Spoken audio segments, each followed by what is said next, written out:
Professeur Didier Raoult, où en est-on de l'épidémie actuelle et de la mortalité du Covid-19? Écoutez, donc l'épidémie actuelle, la deuxième épidémie, je suis content que le ministre soit d'accord avec nous maintenant que c'est une épidémie différente. Effectivement, c'est dû à des variants différents, pour lesquels d'ailleurs on a des réinfections. On en a une quinzaine maintenant de patients qui ont fait une infection au printemps, qui ont fait une infection maintenant, en particulier avec ce qu'on appelle le variant 4, qui est un variant qui est arrivé en août, hein. Ce qui pose des questions d'ailleurs sur l'efficacité potentielle d'un vaccin qui ne tiendrait pas compte de plusieurs variants à la fois, comme on fait pour la grippe, et sur la durée de l'immunité. Donc ça pose des vraies questions, ce qui montre que l'observation est toujours essentielle et qu'on ne peut jamais deviner à l'avance ce que va faire une nouvelle maladie. C'est du fantasme, hein.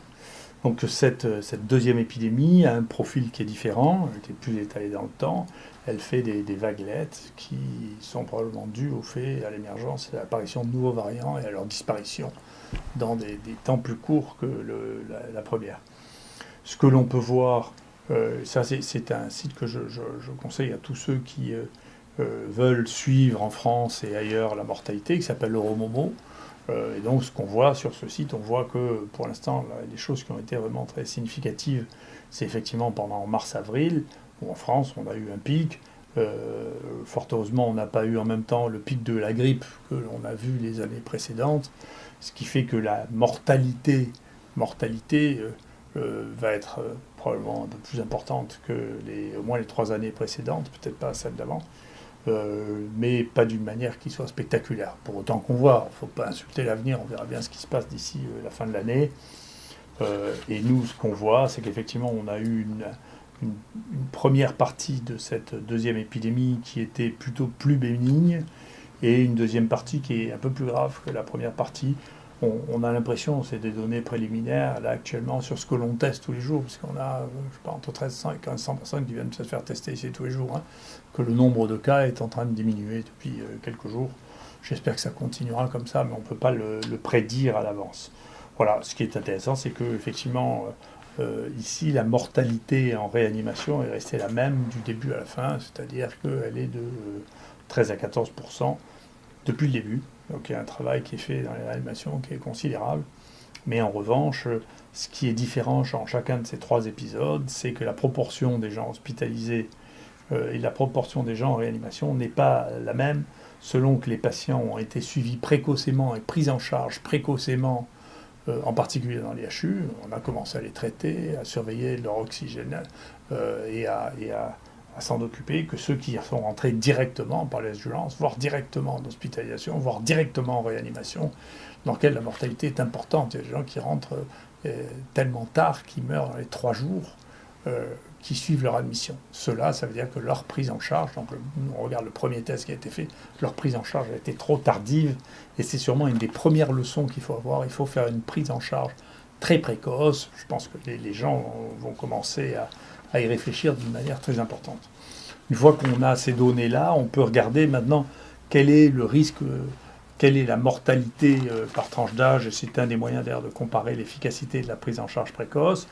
Sur cette figure qui est peut-être un peu difficile à lire, mais qui vient de Santé publique France, on voit qu'en fonction des régions, la mortalité par âge, je ne parle pas de l'épidémie, la mortalité par âge n'a pas du tout été la même. Vous voyez que la région sud, qu'ici on appelle PACA, mais Audoujelier n'aime pas qu'on l'appelle encore PACA, ça s'appelle la région sud maintenant, et celle qui est la plus basse, en particulier dans les âges les plus jeunes. Et on voit que dans le Grand Est, la stratégie initiale qui avait été une stratégie de tri, c'est-à-dire de ne pas mettre en réanimation les gens de plus de 70 ans, se traduit par le fait qu'il n'y a pas une surmortalité chez les moins de 70 ans, mais il y a une surmortalité qui atteint pratiquement celle de l'Île-de-France, qui est à partir de 70 ans. Donc on voit ici, vous voyez, l'Île-de-France est en vert, vous voyez qu'il s'est passé une différence de prise en charge initiale, je pense, qui a fait que la mortalité en Île-de-France a été plus importante. Et si on regarde dans les domaines dans lesquels vraiment on peut, sur le monde entier, ça c'était la France, sur le monde entier, regarder quel est l'âge de la mortalité, on a un très très bon exemple parce qu'il y a 3 bateaux dans lesquels il y a eu une épidémie, le Leon Princess où il y avait des gens qui étaient âgés, et puis 2 bateaux militaires, un américain et un français, et on voit qu'il n'y a pas de mortalité jusqu'à 40 ans, Jusqu'à 60 ans, il y a eu un mort sur l'USS Theodore Roosevelt qui avait 41 ans, 0 sur Charles de Gaulle. Il y a eu 0 mort du tout chez Charles de Gaulle, chez plus de 700 personnes infectées. Donc il y a eu des patients qu'il a fallu prendre en charge, y compris certains qui sont passés en réanimation. Donc il faut s'occuper des gens, il faut faire le diagnostic et s'en occuper. Si ces patients n'avaient pas été pris en charge et qu'on ait attendu qu'ils s'essoufflent, c'est peut-être mort. D'accord ? Donc il faut s'occuper des gens tôt pour pas qu'ils meurent. Et vous voyez ensuite, eh bien, vous avez la mortalité. Donc vous avez très très peu de mortalité ici, dans tous les pays, l'Italie, l'Allemagne, la Grande-Bretagne, la Corée du Sud, la Chine et l'Espagne, vous voyez. Et donc vous voyez, la France est ici.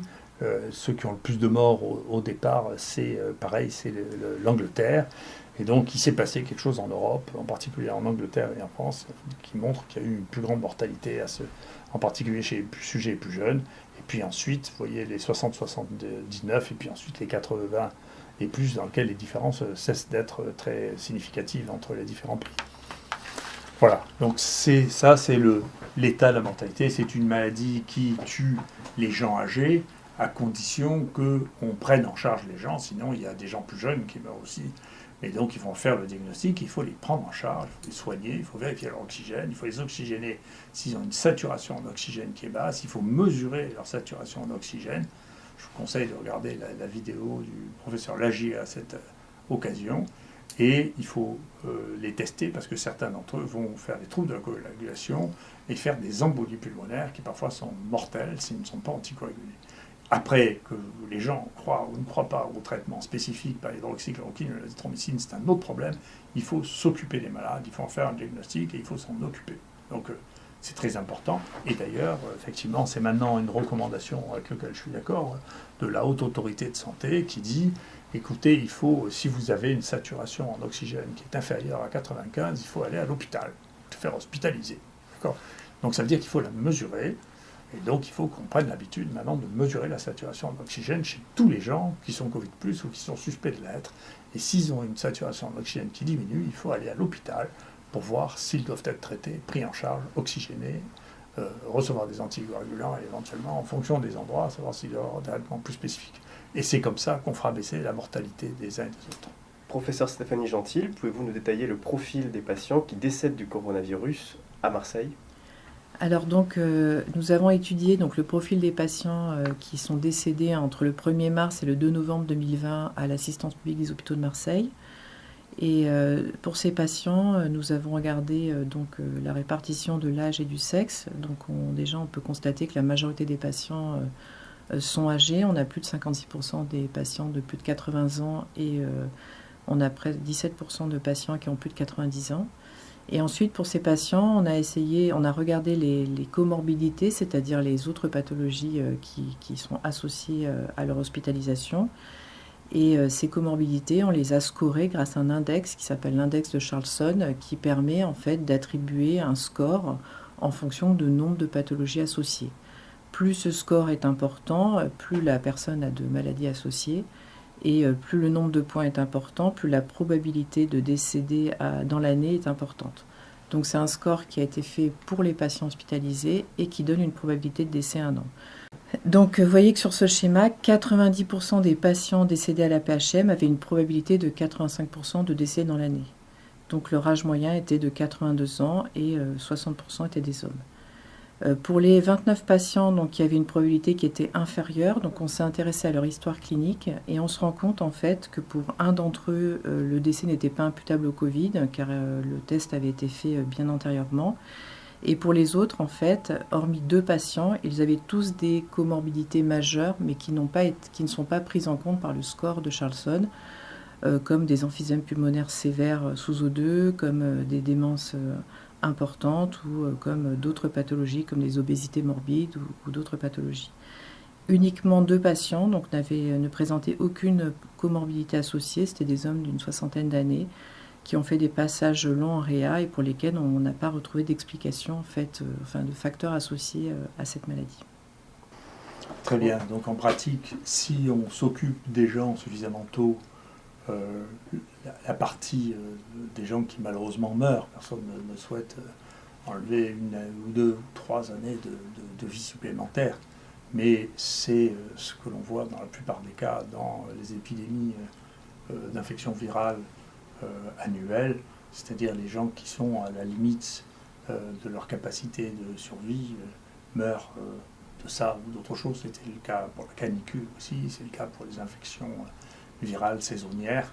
Donc, bien entendu, on doit tout faire pour que ces gens survivent, y compris ici, on a mis en place des techniques d'hyperoxygénation pour les gens qui avaient plus de 80 ans et qui étaient réfutés par la réanimation. Il y a à peu près un tiers qui arrive à s'en sortir grâce à ça. Bien sûr, on doit tout faire, c'est notre métier pour que les gens vivent le plus longtemps possible dans de bonnes conditions. Mais bien sûr, si on fait ce qu'il faut, c'est-à-dire une détection, une prise en charge précoce, les gens qui meurent sont effectivement, il y en a peut-être quelques-uns qui ont des anomalies génétiques qui ont été décrites par Jean-Laurent Casanova, qui constituent une faible partie. La plupart des autres, c'est des gens qui avaient un terrain qui, de toute manière, les prédisposait à mourir peu de temps après. Donc, il faut s'occuper des gens pour éviter que des gens qui avaient encore une certaine espérance de vie meurent. Il faut s'en occuper suffisamment tôt. Merci beaucoup.